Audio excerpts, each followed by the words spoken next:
భగవద్గీత అష్టాదశాధ్యాయమైన మోక్ష సన్యాస యోగంలోని 54వ శ్లోకం.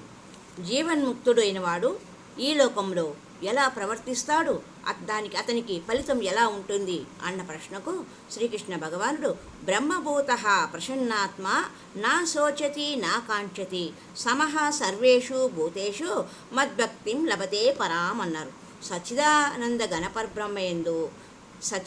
ఘన పరబ్రహ్మయందు ఏకీభావ స్థితుడై ప్రసన్న మనస్కుడైన యోగి దేనికిని శోకింపుడు, దేనిని కాంక్షింపుడు, సమస్త ప్రాణుల యందును సమభావము గల అట్టి యోగి నా పరాభక్తిని పొందును అని చెప్పారు.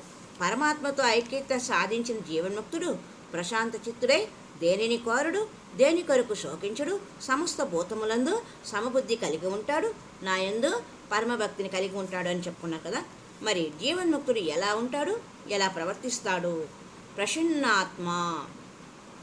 నీరు నదిలో ఉన్నంత కాలము పరుగులు తీస్తూ ఉంటుంది. సముద్రాన్ని చేరితే అన్ని ఉరుకుల పరుగులు ఆగిపోయి ప్రశాంతతం అవుతుంది కదా. అలాగే మనసు జీవభావంలో ఉన్నంతవరకే పరుగులు, ప్రాపంచిక విషయాల వైపుకే పరుగులు తీస్తుంది. అప్పుడప్పుడు పరమాత్మ వైపు కూడా పరుగులు తీస్తుంటుంది.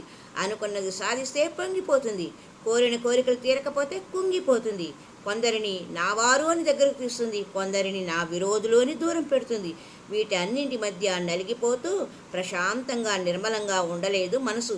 ఎప్పుడైతే ఈ జీవభావాన్ని వదిలి మనసు బ్రహ్మభావనలో చేరిపోతుందో ఇప్పుడు దానికి ఏ గొడవలు, గందరగోళాలు, రాగద్వేషాలు, సుఖదుఖాలు ఉండవు.